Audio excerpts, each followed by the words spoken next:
You're listening to All of It on WNYC. I'm Allison Stewart. I'm not going to be on the air tomorrow for a very special reason.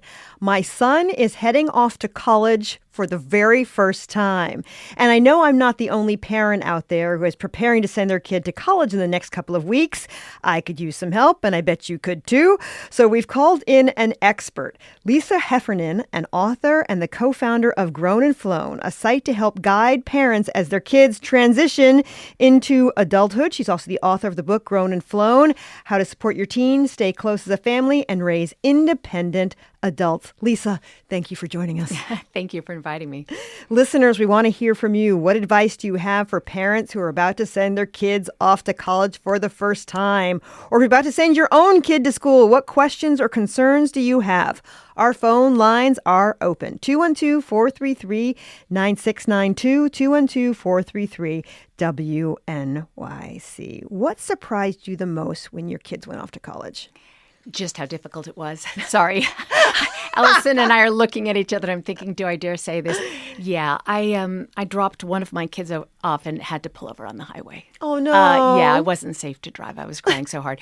So I think I hadn't thought it through. I hadn't planned it.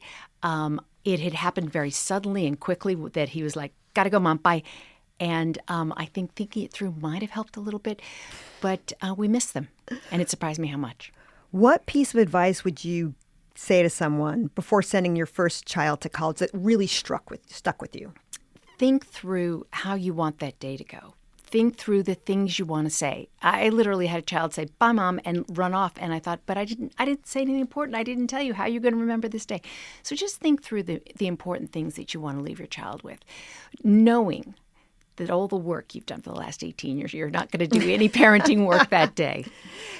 How about writing a letter? Writing a letter is a great idea, particularly a piece of paper letter rather than a text, something they can hold on to, something that they can reread. Parents tell us that they see these letters 10, 15 years later, that the kids have really held on to them because they were meaningful. That's what I was going to do. I was going to write a letter and stick it under his pillow. Good. What's the biggest mistake that parents make? I think one of the biggest mistakes parents make is thinking that it's their day. This is not their day. This is your child's day. So your child needs to figure out the logistics. Where do you park? What do you do? How do we get things moved in? Are there helpers? Your child needs to unpack and do the room. It's their room. And when you watch them doing something that you know makes no sense because you have moved 10 times and they have never moved, you just sit there quietly and watch them make the mistake. So I think the biggest mistake is not realizing this is their move and their day, and you are there as an assistant. What has changed in the past few years? What makes moving in 2026 different than, say, 2018? I'm not sure a lot has changed about the actual move-in process. No, I don't think there's anything that jumps to mind. I think we have so many more ways we communicate with our kids than we ever did. So I think the process immediately afterwards changes, but the actual move-in day hasn't changed that much. There are some tough conversations to have with kids before they go to school. Let's talk about money. What kind of conversations should you have about money? One of the conversations about money is you may be meeting and becoming friends with people whose family budgets and family lifestyle choices are not the same as our families. Kids, when they go to college, are often in a much more heterogeneous economic group than they might have been at their local school in their local neighborhood. So you need to, I think, talk to them about why we spend our money the way we do in our family because of our budget and because of our values. And you reinforce those thoughts. Give them some insight about how and why you spend money because they've just watched us as an observer. They might not really know some of the thinking behind it, and it helps if they understand that. What should the conversations be around drinking and drugs, especially? So treat them like a young adult. They are a young adult. And show them some of the information about it, particularly around binge drinking. Binge drinking is so dangerous on so many levels for their health and for various behaviors that we know may result when kids are binge drinking. Treat them like adults, show them the studies, show them the facts, show them the information. It's much more useful than the nagging that we may want to be doing. But binge drinking is really one of the great dangers in college, both to their health, their well-being, and their ability to get through college successfully. And what about sex and dating? Sex and dating, also lots of conversations about consent, lots of conversations about what you expect of them in their behavior. These conversations need to be happening with both sons and daughters. Of course, yes. And, of course, the interaction with alcohol, because alcohol becomes one of the problems with sex and dating in college. Let's talk to Frank, calling in from the East Village. Hey, Frank, thanks so much for calling all of it. You're on the air. Yeah, hi. My advice is keep things simple. Less is more. That's your key to success. The less stuff you bring, the less money you spend, the more time you'll have having a positive experience. That's it. Yep, that's good advice. Because if you're on Instagram, you would look at these dorm rooms and think you're moving into a studio apartment in the fanciest building in Manhattan. I mean, there are companies that come in and set up a dorm room. Look away. Look away. Honestly. Absolutely. That's my opinion, but go ahead. Please Sheets, give advice. Towels, the necessities, and many of those things you have in your home anyways. They do not need things. Freshman year is a very short year. Mm-hmm. You will be surprised how often he will be home. They have more breaks than you could possibly imagine. And at the end of it, many students move into an apartment and the things that they bought for the dorm room are not useful any longer. So do not use this as an opportunity to waste a lot of money. We are taking advice for parents about to send their kids off to college. I'm writing things down. My guest is Lisa Heffernan, co-founder of the website Grown and Flown. We're taking your calls. What questions do you have about how to navigate your kids' first weeks at school? What advice do you have for sending your kid off to school? 212-433-9692, 212-433-WNYC. I've also seen online that you should have legal documents because your little kiddo is actually an adult. He's 18. What documents does a person really need? It's there's a power of attorney. There's a forms you can fill out. You're not allowed to look at their grades. You're not allowed to call the college and ask them about them. So there are 3 forms that you could fill out so that you could see their grades if you and your student both want that. Mm-hmm. In some families, that's important. In other families, we just wait for our kids to tell us, or we don't even know what their grades are because we trust our children to take care of that themselves. But there are forms you might want to fill out in case your student is incapacitated in any way and you need to make medical decisions for them. What about insurance? Because, do I keep my kid on my insurance? Do I put him on the school's insurance? Does he have double insurance? I don't know what to do. Is this dorm room or driving? This is dorm room. Okay. You just need to look up your homeowner's policy. Some homeowners' policies will cover them also in the dorm. Also, call your driving policy, your auto insurance, because many students, you can take them off while they're away at school because they're not driving your car, and you're paying a lot of money to have a teenager on your insurance. So make that call and find out.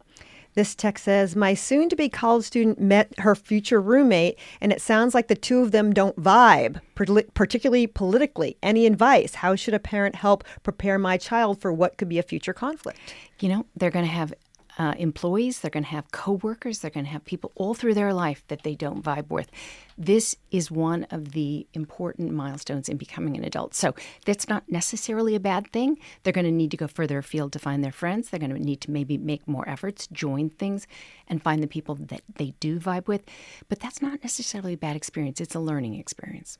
Let's talk to Michelle, who's calling in from Summers, New York. Hey, Michelle, thank you for calling all of it. You're on the air. Yes, hi. I'm actually calling with some advice for you. I am a mom of 4 grown children and 9 grandchildren, and I have seen kids go off to college and grandchildren go off to college, and I've watched the moms cry. And I just want to say it is the most exciting time for you as a mom to see your child go off and become this adult. And they bring home their new friends, and they bring home new ideas.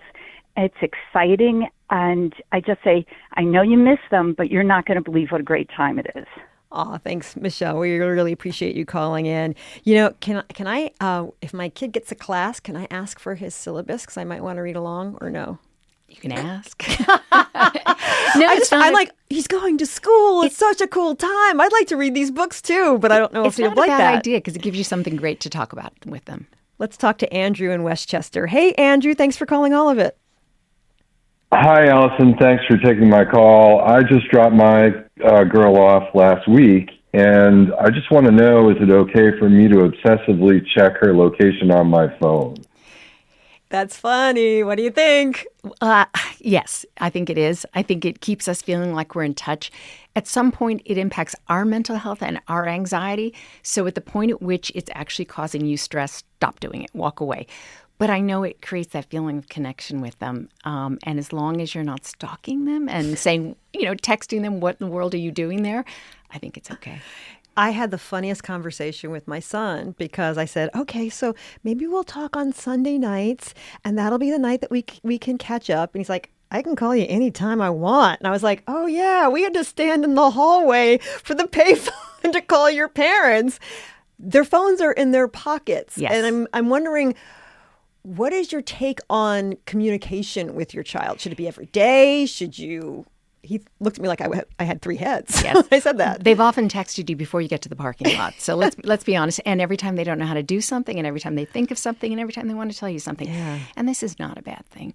I think the important thing is to let them set the cadence for communication, because the last thing they need to do is feel like they've taken their mother to college with them. So if you haven't, no news is good news in this. If you don't hear from your child, they're probably having a great time.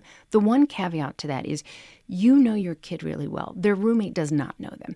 And if you're concerned at all that they're actually suffering or profoundly unhappy in any way, then you might want to step in. But if you haven't heard from them because they are just too busy to call you, thank your lucky stars. That's what I'm hoping happens. Let's talk to Elizabeth from South Salem. Hey, Elizabeth, thanks for calling all of it.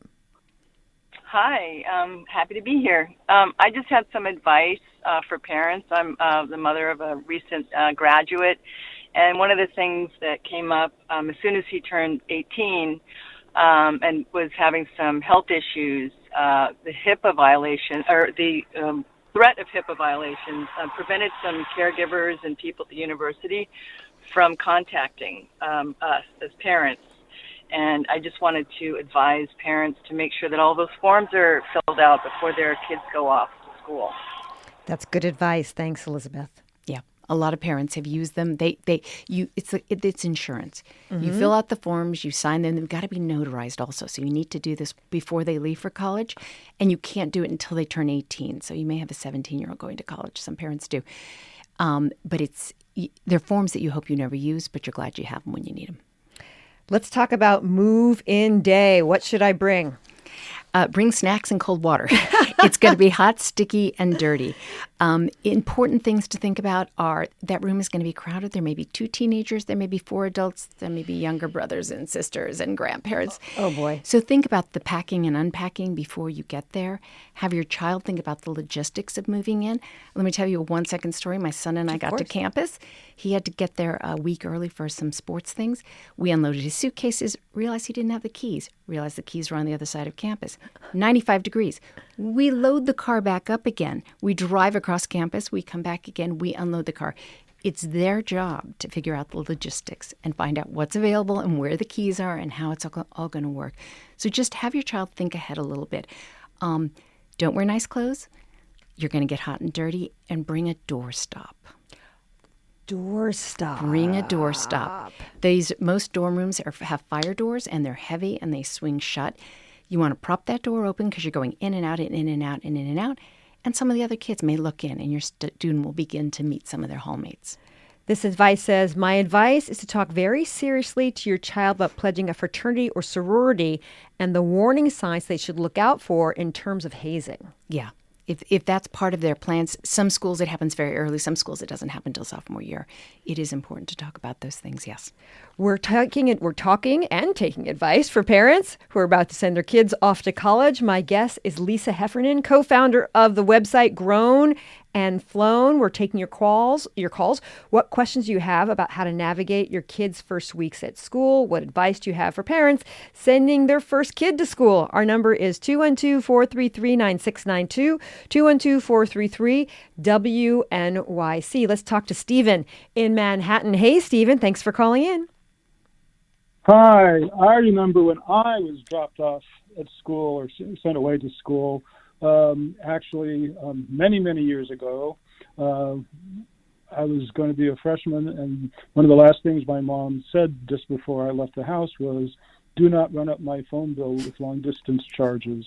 She was thinking she was going to nip a problem in the bud, but rather, I just felt like I was not wanted. So let a problem arise before you try to correct it. Thank you so much for calling in. Let's talk to Sue in Brooklyn. Hey, Sue, thanks for calling all of it.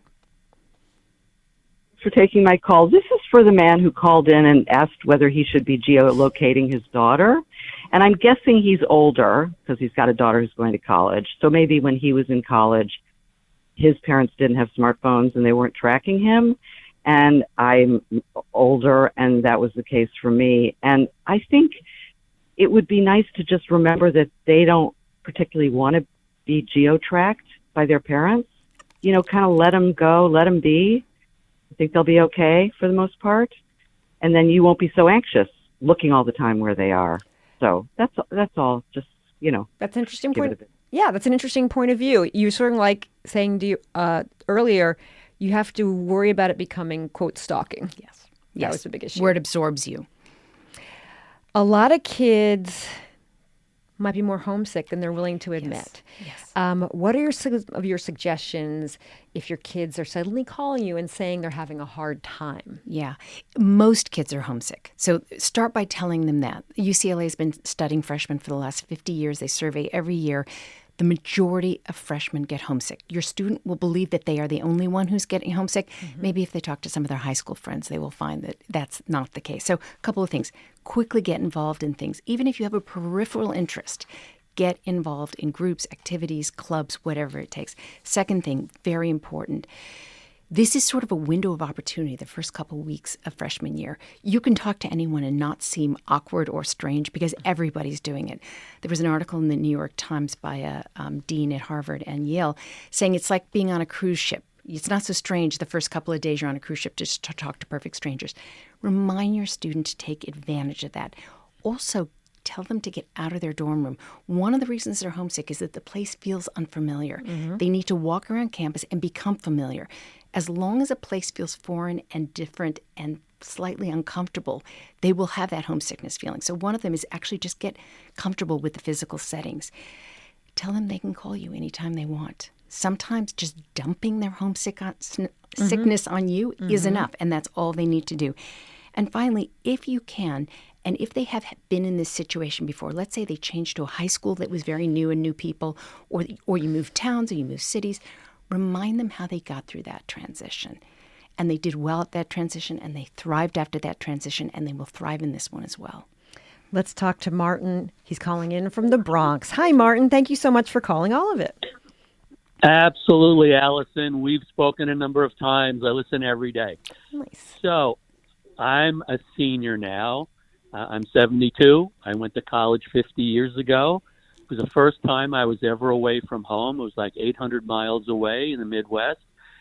And even though I could have called my parents every day if I needed them, it was usually Sunday night.